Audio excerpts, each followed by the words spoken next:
Good morning, and welcome to United Way's 24th Annual Women's Leadership Breakfast. I'm getting, I love energy in the room. I love it.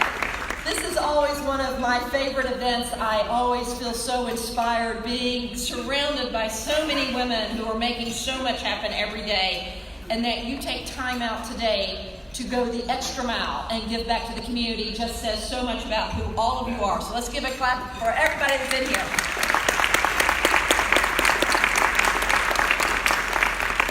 So not only am I the chair of the United Way Board, I serve as Chief Customer Officer for Eversource Energy.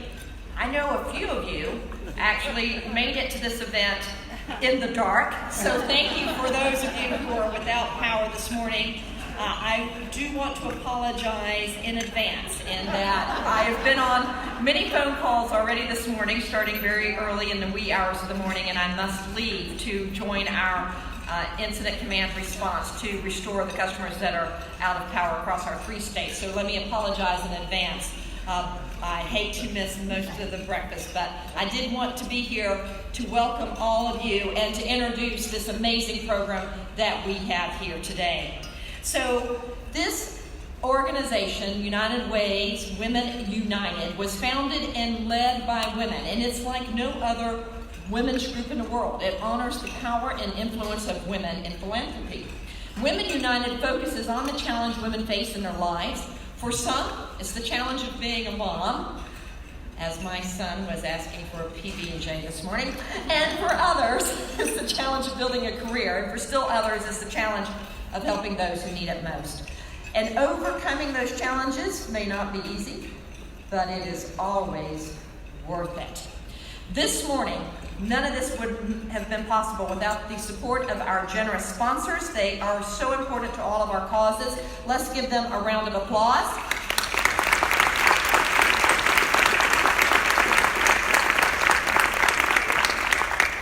You will see scrolling through the screens our philanthropic sponsors. All right. Thank you to those. Our advocate sponsors. Our mentor sponsors. All right. Let's give another round for all those amazing sponsors. This doesn't have to be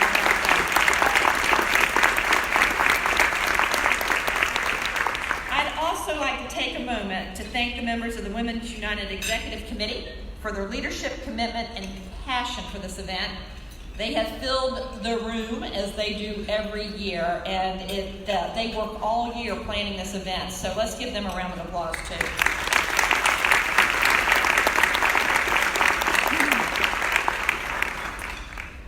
All right, now this is an event that plays well on social media, so let's help spread the word. So please share your stories, your quotes, your stats, your photos, or whatever inspires you this morning.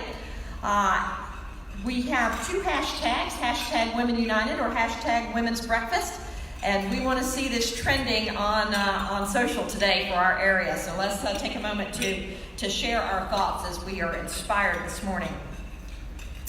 So it is really inspiring to me to see how this breakfast has evolved over the past 24 years, and next year, wow, that's a big one, 25-year anniversary, so it'll be very, very special.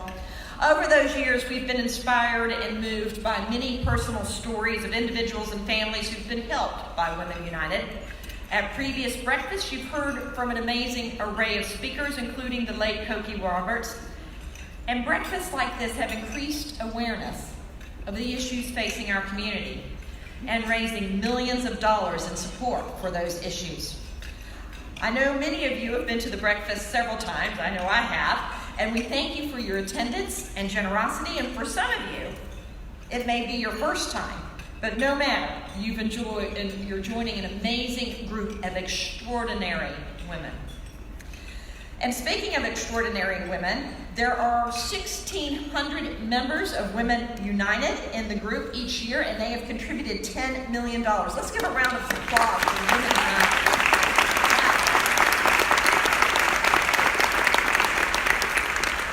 With such generosity and so much money raised, you'd think the job is done, but we know there are so many needs in our community, basic needs. It's just the beginning, because as a woman, we know our work is never done.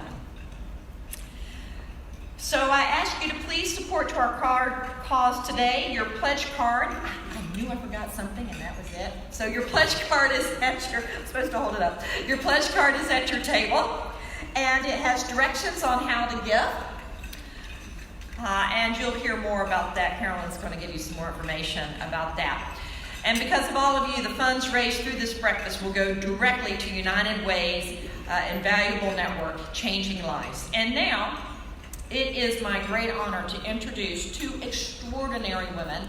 I had the opportunity to connect with them this morning. They are truly amazing. I am inspired to be with them today. Michelle Wu is Boston's first female Asian American city councilor and was the first woman of color to serve as the Boston City Council president. At 34 years old, Michelle is currently the council's youngest member. She has been named to Elle Magazine's #ThisIs30 feature. Woohoo! Wow. I love it. And Marie Claire's New Guard list of the 50 most influential women in America. And she's the 2017 recipient of the Franklin and Eleanor Roosevelt Award, the highest honor presented by the Massachusetts Democratic Party. And our other esteemed co-chair is Tammy Wortham. Tammy is the Vice President of Human Resources for Sun Life US, named one of the Boston Globe's top places to work in Massachusetts and the best place to work for LGBTQ equality for 11 consecutive years. Woo! I saw their team here a little bit earlier today, and the passion they have and the love they have for this event is truly inspiring. Sun Life supports a number of employee inclusion networks and public initiatives that Tammy oversees, such as closing the gender pay gap and the LGBTQ workplace equality. Tammy is a sponsor of Sun Life's Black Excellence Alliance Inclusion Network and was named one of the most influential women in corporate America in 2019 by Savoy Magazine. Wow, we have got some influential women here today. So please join me in welcoming Michelle Wu.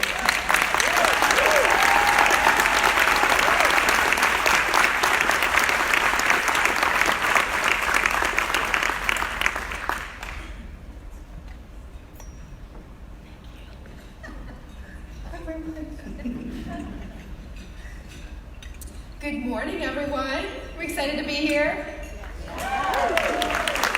Thank you so much, Penny, for all of your work and for the work that you're going to go to do now on behalf of the Commonwealth.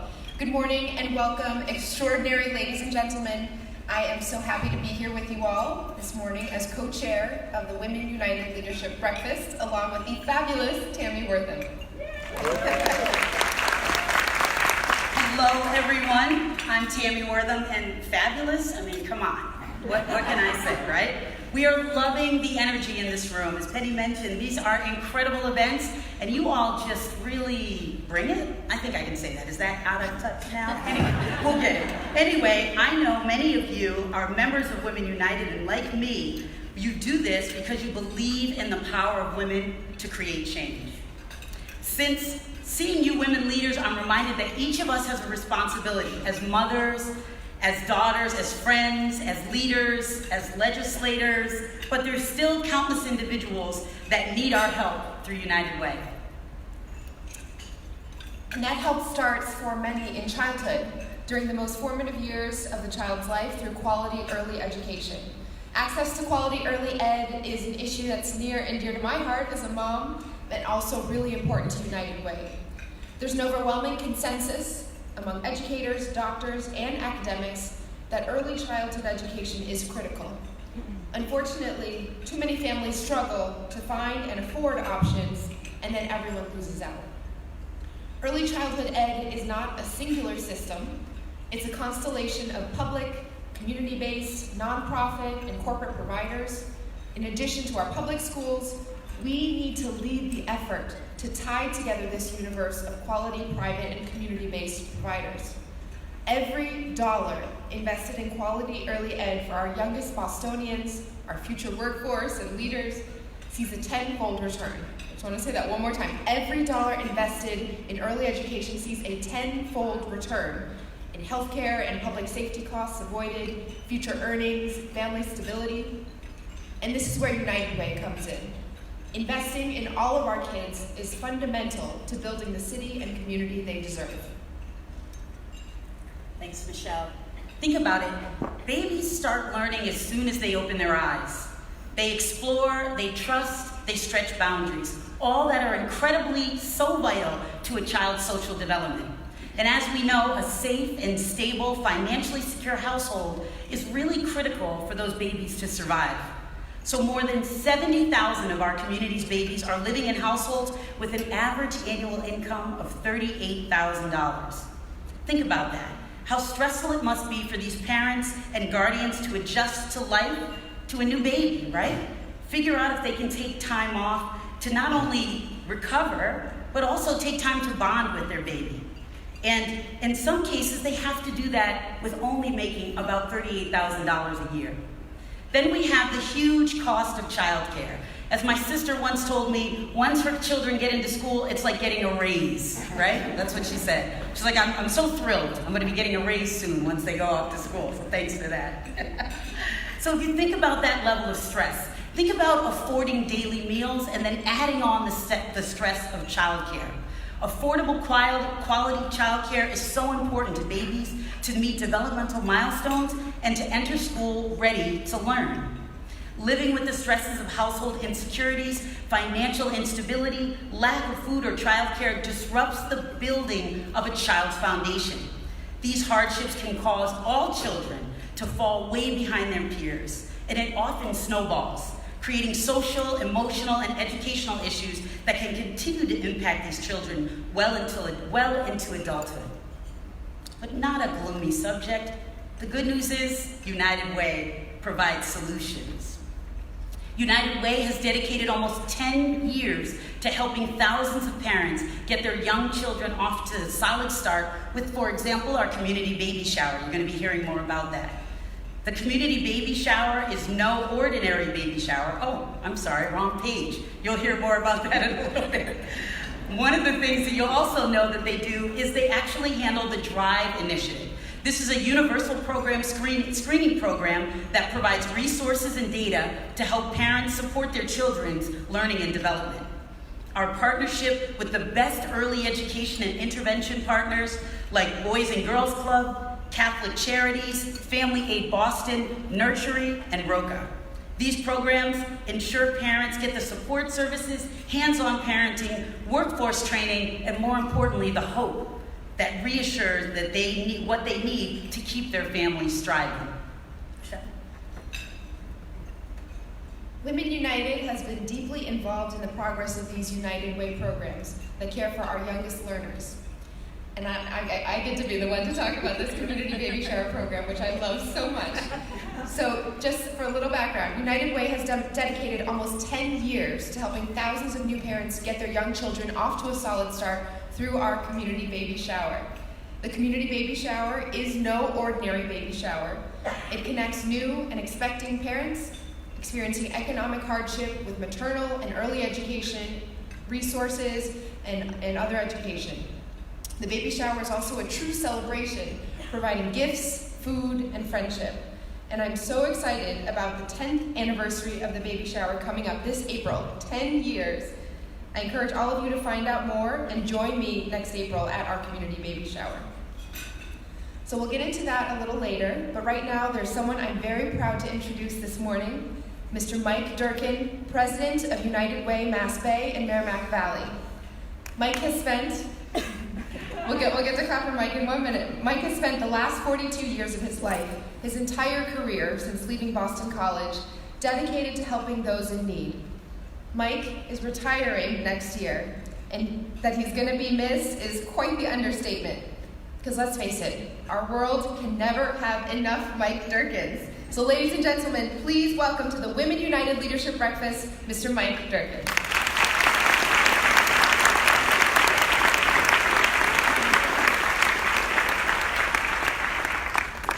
Well, good morning, everybody. And Tammy and Michelle, thanks very much for for starting us off. And I also would tell you, Penny Connor did need to leave a little bit after her remarks. She is doing a grand job as chair of the United Way board, and no pun intended, she brings so much energy and so much commitment, really, truly, to what we're doing. We're really blessed. We're really fortunate. You know, that point about there's never enough Mike Durkins. As I was sitting here, I read a text that my wife had sent me on the way to her job this morning. We have one of those basketball hoops in the backyard that's not affixed to the garage, but it's supposed to be weighted down by water or sand or whatever. And so Ann says, that thing fell down, missed the car, hit the side view mirror. It's a little bit frightening driving on the turnpike, with nothing there. So I'm not sure whether she thinks there's enough Mike Durkins around or not. She's heading to that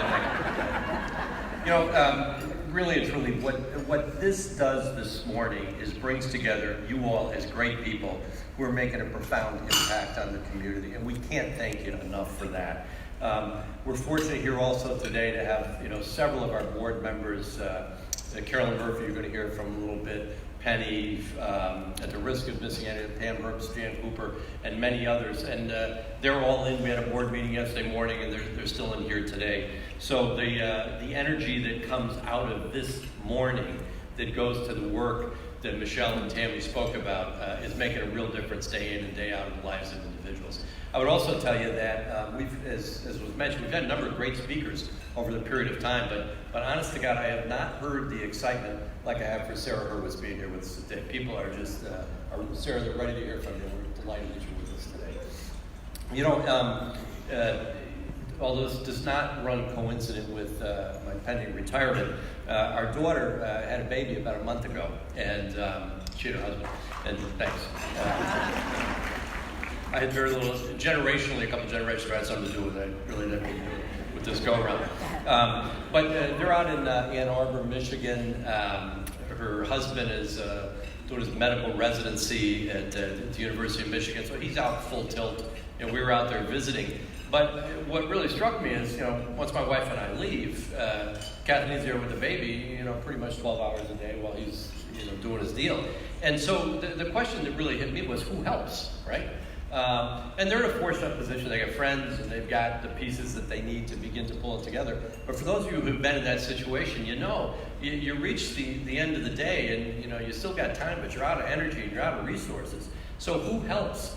Well, the women that are participating in the community baby shower that you've heard us talk about, they're in a very real situation like that as well. Who helps them? And some of those folks don't necessarily have the resources around them, or aren't maybe as adept sometimes at managing the system to get the help they need. So you're helping them in a very real way. One of the community baby showers that I went to several years ago, there was a woman there who showed up in a very pregnant way, and she had a little 2-year-old boy with her. She'd moved here from South Carolina. I should say she came here from South Carolina because she was leaving an abusive situation. She didn't have any place to go other than Hibernian Hall in Roxbury to that community baby shower. Thanks to the incredible generosity and hard work of a couple of my colleagues at United Way, we were able to find her a place to live temporarily. It became more permanent, got her the help she needed. She was able to plug in and get in touch with pediatric care and the kinds of things that she would need as her family grew. So if you ever think we're kind of going through practice here, this is real life. We're playing real time on the court here, making a difference in people's lives, and it doesn't happen without you. I tell folks sometimes when we talk about this, has anybody been in the subways in London? I've not. Okay. What's the 3-word saying that goes off when the trolley goes? Mind the gap. Well, I think in a very, very real sense, what you're doing with your support of United Way, with your support of the people like that young woman at the community baby shower, you're helping individuals to mind the gap. See, the reality is some folks have just a little gap they've got to get over once in a while. A challenge, a temporary stumble, something that they just need just a little bit of coaching, a little bit of support. And there's other individuals because of bad choices, bad luck, God's graces, things we don't understand, have a big gap every day of their life. So on behalf of those folks, that's really, really what you're here for. You're minding the gap for individuals who want to, but can't always do it by themselves. So thanks for what you're doing for that. As much energy as Penny Connors brings to this effort, I do think there's someone that can almost match that, and that's the person I have the good fortune to introduce now. Carolyn Murphy is the Group Director for Human Resources for the Northeast region for Enterprise Rent-A-Car. She's a great board member of United Way, and she's one of our leaders here in this breakfast this morning. Thanks so much for your generosity to United Way and to me. Good welcome, Carolyn.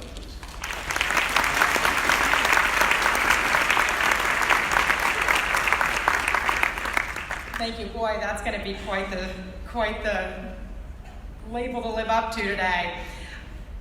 Mike, thank you so much for your words. Always so great. I always love hearing you comment on that Mind the Gap. I've not been to London, but when I first see that, when I do go, you will be the first I think of, because it's such a great analogy of the work that needs to be done. Congratulations as well to you and your family on your new grandson. It's fantastic. So parenthood. Every new parent deserves to celebrate the children they're bringing into our world. And we love to shower new parents, don't we? With so many of the things their newborns need, from those adorable tiny baby clothes to a safe place to sleep. Baby showers are that joyful celebration of a new life coming into the world. However, this rite of passage that so many of us take for granted is out of reach for some parents. Their situation in life prevents them from having any kind of celebration. So 10 years ago, it's crazy to think it could have been that long, Women United set out to change that. We created the community baby shower for those very parents. And 6 years ago, we expanded the shower to the greater seacoast of New Hampshire. Because we know it's hard to be a first-time parent. Imagine parenting without many of the basic resources required to be a good parent. Everything from being able to afford diapers to knowing whether or not your infant's development is on track. That's why our community baby shower is now so much more than just a baby shower. Beyond the food, cake, and gifts for the baby, all of which are there, it transforms the parents. With seminars and coaching to help them be the best champions they can be for their children, guided by over 30 community-based and government resources on hand. Help they just couldn't get in one place any other way. But we want and need to do more.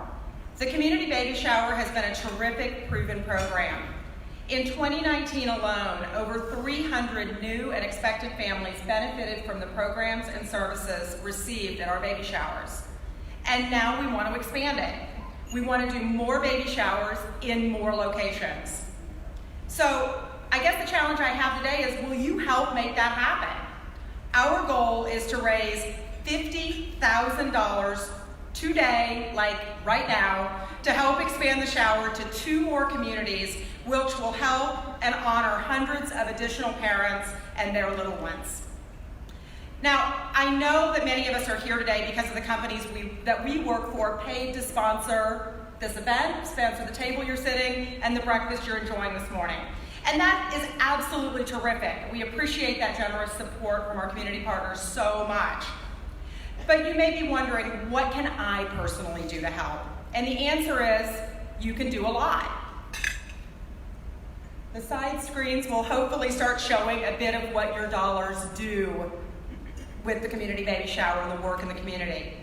A $50 donation will allow one family to attend our community baby shower and receive a developmental screening for their child and helpful information and resources on parenting. $200 will provide one family with a car seat. $500 will provide 2 families with a baby basics box, which includes loads of essential newborn items. For those of you who were at the event last year, hopefully you got a chance to see every new parent leaving with one of those boxes, and they were loaded with all just the basic stuff you need to get started, but that are expensive. $1,000, if you feel so moved today, $1,000 would provide a family with a full year's supply of diapers. And really, for anyone who's had a child, you know the expense of diapers. You gotta have them, not cheap. So here's how we're gonna do it. Everyone, if you would, please take out your phones. I brought mine up here too. Phones out. If you want flashlights flashing at me, totally great, but hold your phones up.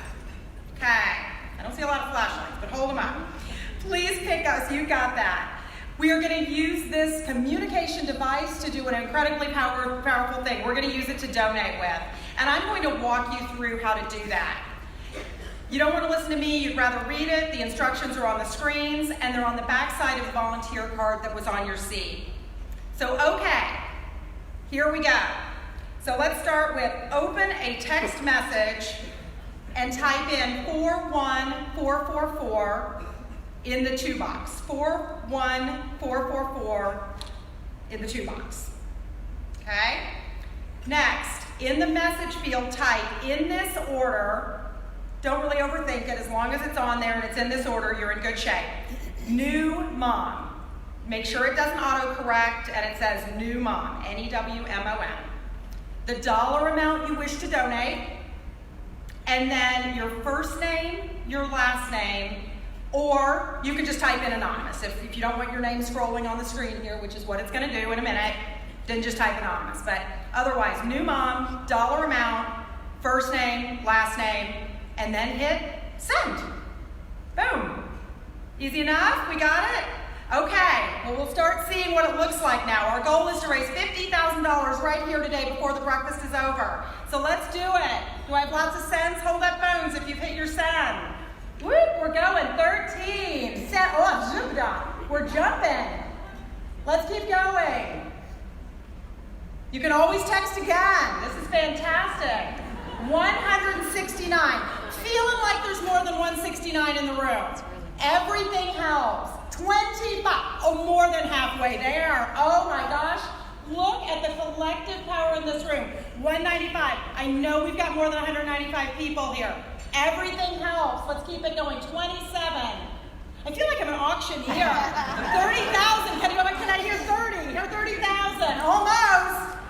Keep going. 225. We got to be close to halfway. The count I heard was 546. I know we've got some power outages that kept people out today, but here we go. 3746, 233. About halfway there, I guess. 32 almost. Let's keep rolling. Oh my gosh, this is so awesome. All right, I'm looking at my timer. I got 3 more minutes on the clock right here. So, I mean, if you don't want to hit send and you just want to hear me for another 3 minutes, you might. That would be great. 34, 260. Guys, this is fantastic. Well, I know that thermometer is going to keep going up, so I am. I'm going to keep the program moving along. You came here for Sarah Hurwitz. I'm going to deliver you Sarah Hurwitz in just a second. Your amazing spirit of generosity today and through your annual giving, just as a whole to United Way, truly will give so many beautiful babies a head start in life. Michelle, 34.5, this is fantastic. Michelle and Tammy, will you please join me up here in thanking this group of extraordinary women and plenty of men as well. Woo!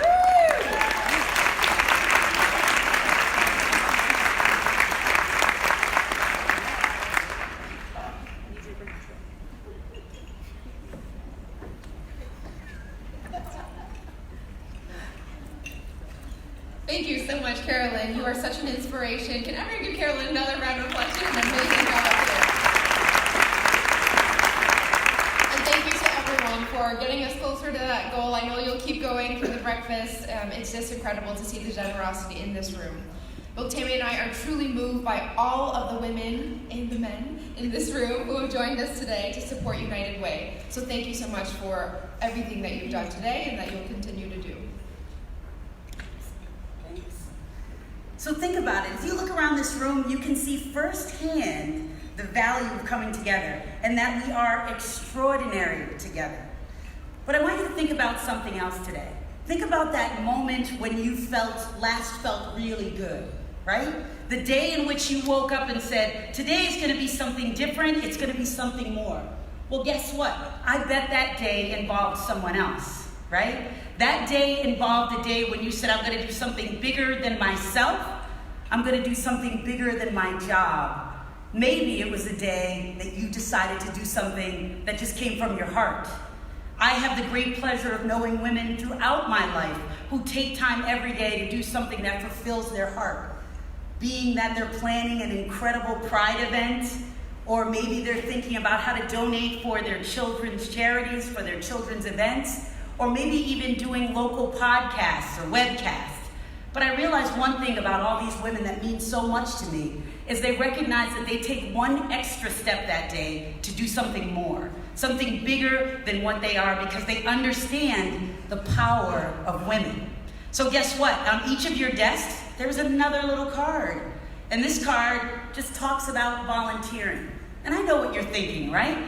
Come on, not another thing. I'm already too busy. I've already got too many plans. But think about doing that one thing that feeds you just as much as you feed it.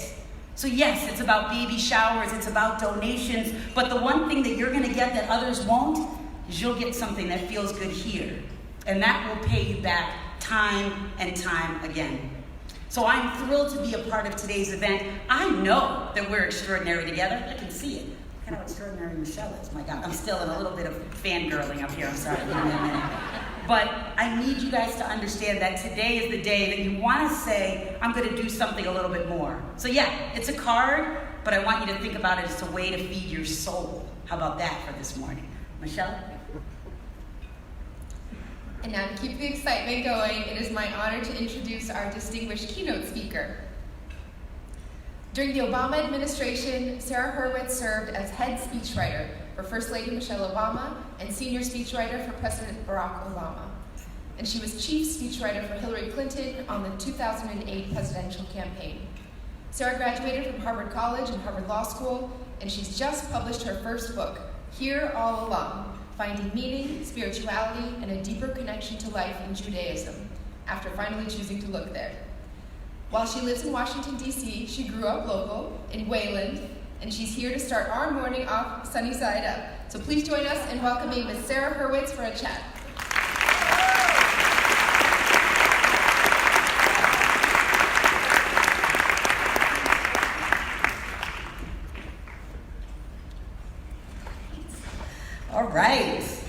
All right, here's the good part. What do you guys think? What do you want to know about Sarah? I mean, you can ask me anything. Anything. I'm open. Where should we start, right, ladies? Okay, I've got to start with my cards. Only because I will excessively talk too much about Michelle Obama. I know about all of you, right? Totally understand. Okay, so you were the head speechwriter for Michelle Obama. I mean, come on. You've got to tell us. Is she really that fabulous? Like every day, all day, first waking up in the morning, do I look like her? Okay, thank you. It's fine. She is what you think she is. I mean, the woman you saw on TV was the woman I saw every day in the office. She is funny, she is edgy, she will tease you as your staff member. She's brilliant. She knows who she is, she knows what she wants to say, and it's a joy to be her speechwriter. Wow. Joy. Oh my God. Really, guys? Could you really really that great? We knew it. Okay, so how did you get that job, though? I mean, what lessons did you learn about taking risks? So I think people tend to think that people who do well in politics have this like orderly series of linear successes, which is so not true.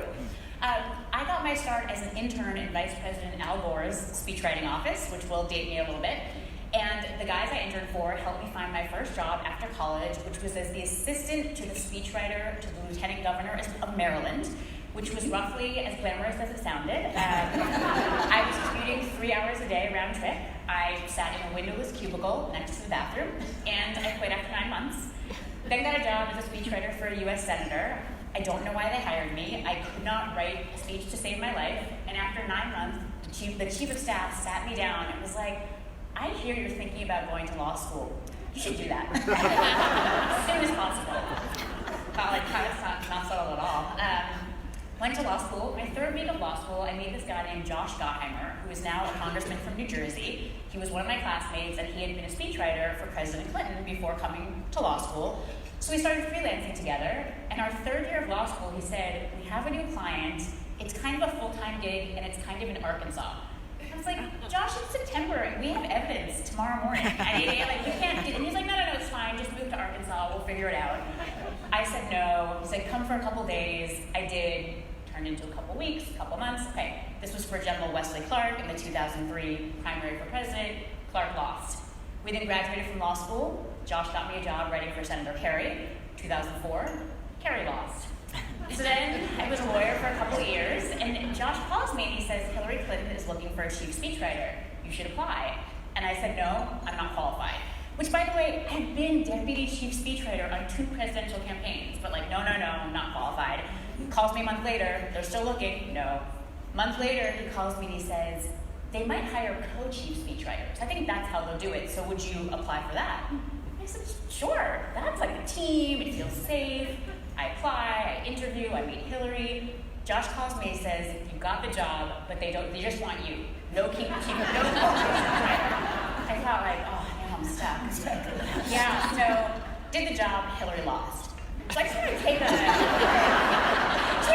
step back here. At this point, my career consists of 2 failed jobs, okay? 3 losing presidential campaigns. No one is looking at me like, this one's a winner. But I got lucky. I happened to know this guy, John Favreau, who now has a big whole podcast empire, but he had been Kerry's speechwriter at 04 with me. And so he calls me, he's Obama's speechwriter now, and he calls me and he says, sorry about Hillary, but would you work for me? So, joined the campaign, worked for then Senator Obama, met Mrs. Obama, helped her with her 08 convention speech, got to go to the White House, great. Now, I think in terms of like, what does that teach about taking risks and about dealing with failure, right? I think, I was so afraid of going to work on that Clark campaign, like, what if I miss classes? What if I don't get good grades? And then I realized, okay, that's the risk of doing it, but what's the risk of not doing it? And I was like, wow, I don't want to be a lawyer.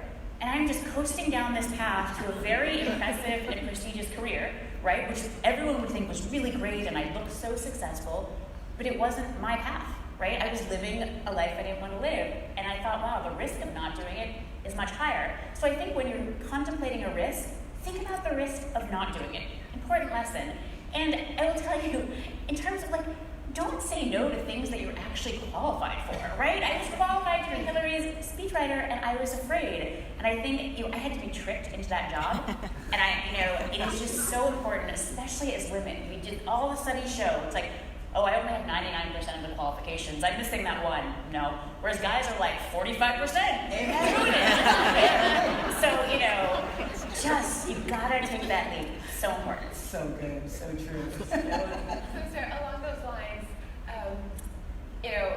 some of us, I think all of us in this room have to do some sort of public speaking, whether it's at a meeting or you're giving a presentation, or some of us who do it more often and are still terrified and get stage fright. Do you have tips? What would you say in terms of for women in this room and women in general? What are your top tips for how we can more effectively use our voices in the world? Great question. So I have 3 overall tips that I want to give that I think are really important.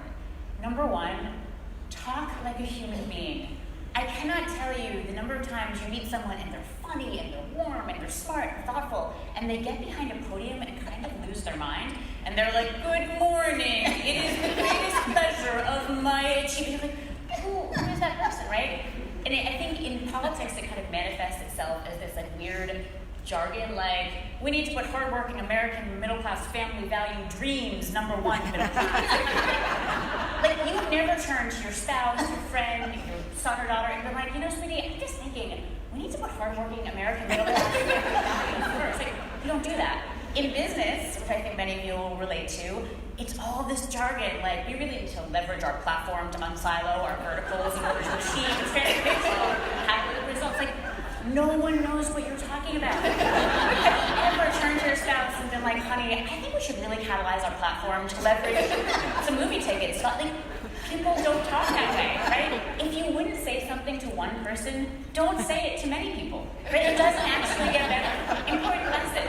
Talk like yourself. If you wouldn't normally greet your colleague, your friend by saying, good morning, don't do it at a podium, right? It's strange. You can just get up and say like, so great to be here. Right? So talk like a person. Number 2, show, don't tell. Anytime you are bored when you're listening to someone speak, it's probably because they're telling. So, okay, what do I mean by that? I'm going to tell you 2 versions of the story of my friend John. Version 1, my friend John is so neurotic. He's so uptight, he's very exacting and sort of compulsive, really just a perfectionist.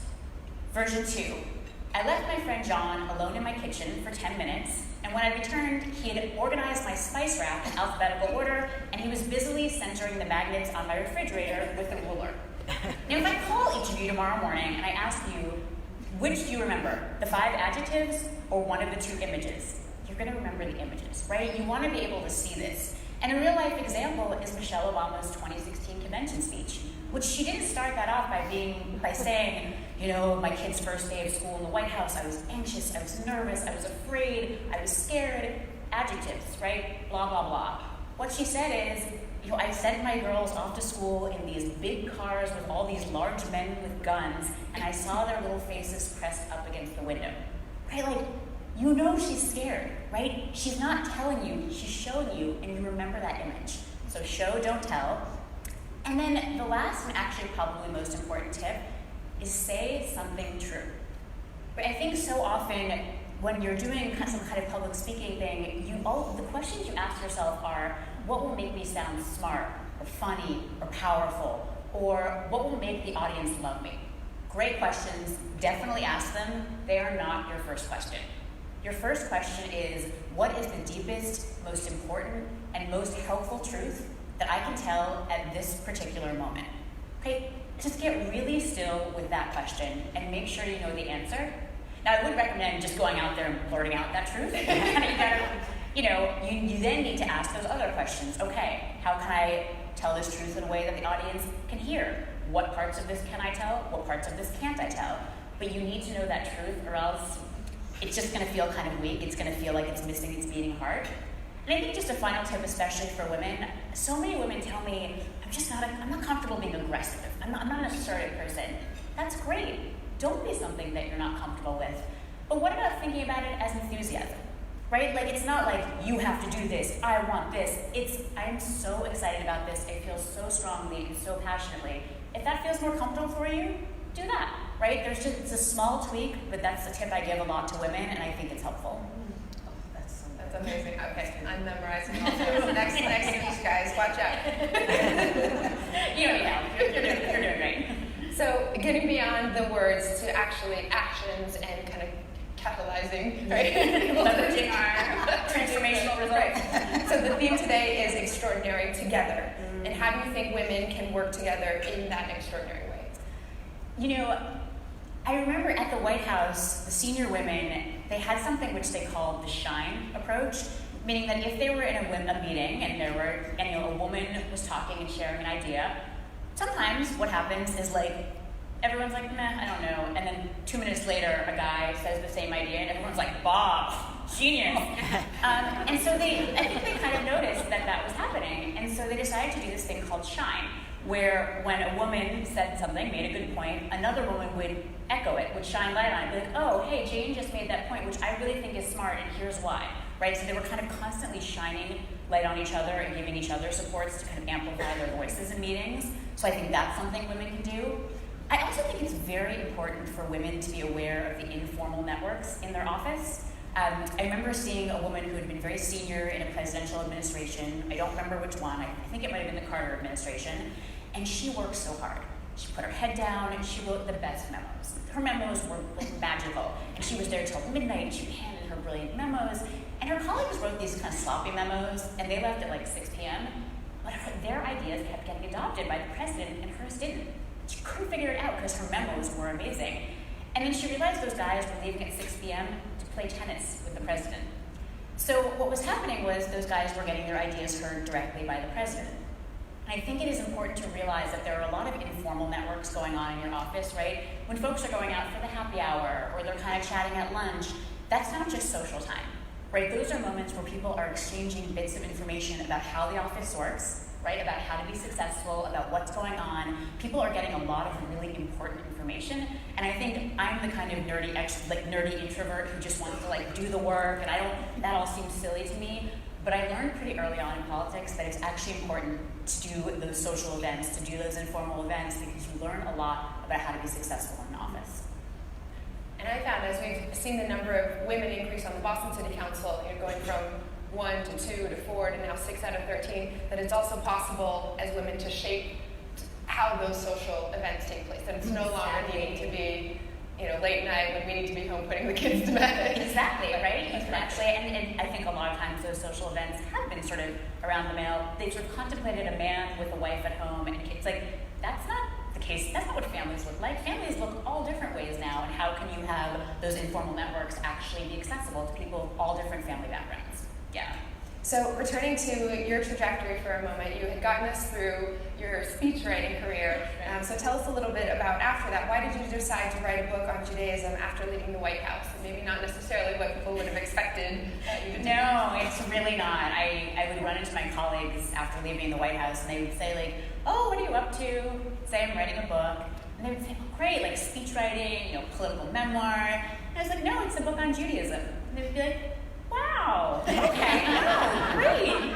It's hard transition, isn't it? So you're okay? Like, really, I actually, when I was thinking about doing this, I asked a senior woman I know for advice, and I said, I want to write this book on Judaism, and she said, oh, sweetie, no. You write the book on politics first, and then you can write that weird book that no one will read. This is inspiring. I grew up without much Jewish background, sort of, went to the services twice a year on the major holidays, went to Hebrew school, hated it, kind of drifted away, and then at the age of 36, I broke up with the guy I'd been dating. I had all this time on my hands, and I happened to hear about an Intro to Judaism class, and like this was not an existential crisis or like a spiritual journey. It literally could have been a karate class, and I would have signed up. I just felt very lonely. So I wandered into this class, and I didn't know barely anything about Judaism, and I was blown away. I could not believe the wisdom that this very ancient tradition had for how to live a good life, how to be a good person, and how to find spiritual connection. And I was like, man, I've just been missing this my whole life, right? It was just so much deeper and more thoughtful and more inspiring than a lot of the kind of secular wisdom out there, right? Like a lot of the norms of our society. It's like American law is designed to keep our economy running and our democracy functioning, right? It's not designed to make you a really good person, right? Like you can be a terrible person within the letter of American law. You can be rude, gossipy, cruel. I mean, you can get away with a lot. And there was all these different Jewish conceptions of God, which I had never known about. I always thought it was like man in the sky, and I wasn't sure about that, so I kind of drifted away. And so I just thought, I would really like to write a book sharing with people what I found, and not just Jews, right? People of all faith backgrounds, no faith backgrounds. A lot of the readers of the book who've responded most enthusiastically are actually not Jewish or are Christians. They're just like, oh, there's so much wisdom here that is relevant to my life. Right? For how can I be a good person? And they like all the insider Michelle Obama stories too. So include a few of those. I decided to do that. And I will say that woman was probably right? It probably would have been smarter for me to write the book about speech writing. That would probably sold more copies, and then I could write the weird book that no one would read second. But you know what? I didn't want to write that book. This was the book I wanted to write, and I spent 2 years just learning deeply about this amazing ancient tradition, and I'm really happy. And I don't know if it will sell a lot of copies, right? It's just out, it's been 6 weeks, but I think at the end of the day, I realized if you spend your life trying to make decisions in terms of what looks impressive, what will be successful, what will impress people, it becomes very empty, right? There's a kind of numbing, kind of going through life through a veil when you're doing that, right? When you're trying to live your life for outward appearances. And I think social media so encourages us to do that, right? It's curate your life for others' consumption. And I think when we actually get off of that for a minute and just get quiet with ourselves, it's what do I really want to do here? And that's what I wanted to do. So I hope people buy it, just in general, because it was a little bit of a risk, but it was really meaningful. Yeah, it was really incredible. I can speak I feel like I know Sarah because I have her book on tape and she's talking to me through the I recorded the audio. Yeah, exactly. It's 10 hours. No, it's a lot. I can only make it through 3. Yeah, that's enough. No, I'm kidding. No, I got it was great. No, the book was really fantastic. I think, what you just pointed out, first of all, is just feeding my soul personally, and I can see so many heads nodding. So thank you so much for your incredible advice. But I think there's power in the journey of women, right? Yes. So we all sort of laugh about Eat, Pray, Love. Everybody remembers Eat, Pray, Love. Right. Everybody wanted to do that, right? Everybody wanted to go on this journey and find themselves. But there's beauty in that journey, right? And I think that's what the essence of your book is how you're not only discovering yourself, but you're also discovering these amazing traditions and the center of who you are. So it was just fantastic. And I would encourage you all to definitely pick it up because you're going to learn not just about Judaism, but you're also going to learn about another woman's journey. And sometimes it's not the way you think it would be, right? Right. And when you learn and appreciate it. So it's just really fantastic. So I think our program is coming a little bit close to an end, but I know we can talk forever and ever. At least definitely we can. But we wanted to thank you, for sharing this moment with us and inspiring us, etc. And also, we wanted to thank our Women United members and volunteers and our generous sponsors, of course. And of course, Sarah's book is going to be outside, so wink, hint, hint. We can send this right on to the top just from this room. So I'm excited about that. But Sarah, you have given us so much great advice. We got one more question. Yes. You're good? Okay, tell us about the most inspiring speech you ever worked on. It's funny, Mrs. Obama's final commencement speech in 2016 was at the City College of New York. And when I found this out, I got very moved because, when my family first came to this country, my great-grandmother was so excited to be living in New York City because she had 4 daughters. And New York City had this city college system which accepted Jews, that's one thing, accepted people without a lot of money, and accepted women. And my great-grandmother thought, my daughters can go to college. So excited. But then the family moved out of state. So my grandmother, one of those daughters, never got to go to college. And my grandmother was so much like me. She loved politics. She desperately wanted to go to law school and go into politics. Like, that was her dream. And so, but she never got to fulfill it. And so, as I'm writing this speech, I'm learning all about City College, which has students from 150 nationalities. They speak 100 languages, right? They are this generation's striving, dreaming immigrants. They are the most extraordinary students. It's a commuter school, so some of them are commuting 2 or 3 or 4 hours a day. Most of them are working their way through school. A lot of them are raising families. Some of them were even homeless. This is the most amazing group. And we pull up there, and these students, it's like the most diverse group of people I have ever seen, right? This is the American dream, it is the immigrant experience. And I'm rolling up there, this university that is just the source of my family's, of my grandmother's yearning and dreaming and striving, and I'm rolling up there 2 generations later. I am a lawyer, I am working in politics, and I am accompanying the First Lady of the United States of America. And to see her talking to all of these young people and saying, you are what makes this country great. Your striving and your ambition and your diversity and your talents and your contributions, you are what make America great. I thought 2 generations ago that could have been my grandmother, right? So it just felt like this American moment where this kind of arc, came full circle. I just thought, the Founding Fathers, if they'd shown up here to this audience of kids from all over the world, and seeing the first African-American First Lady of the United States, they would not have known what to do, right? They would never have imagined this. And what an extraordinary testament to America. So, things a little challenging now, but I like to really think back. I like to think back to that moment and just to remind myself, that's America, right? That moment with all these people who are just make our country so amazing, that's America. And I really carry that moment and that story with me, and I think the arc of history is very long. I think, President Obama used to say zigs and zags, right? It's not a straight arc. You go back and forth, you zig and zag, the pendulum swings this way, and then it swings that way. So we might be in a that way swing, okay. But, I really do believe that we can bring it back. I think traveling the country for 8 years, meeting all of these just decent, caring, kind people who would say to the Obamas, it's okay, you're a little foreign to me, I'm not sure about this, but I like you, I trust you, I relate to you. It was quite inspiring. So I actually feel pretty hopeful right now. Wow, thank you for that. Yeah. Well, thanks to Michelle. Michelle, sorry, Sarah. I'd be pleased.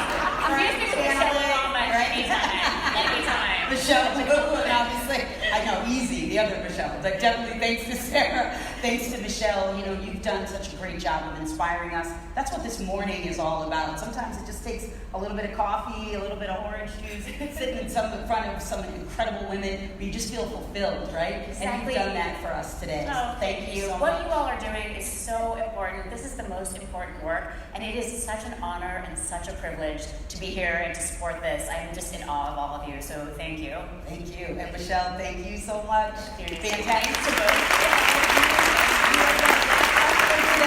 Don't forget your pledge cards. These something great, don't forget to donate. But thanks for an incredible morning, guys. Thank you.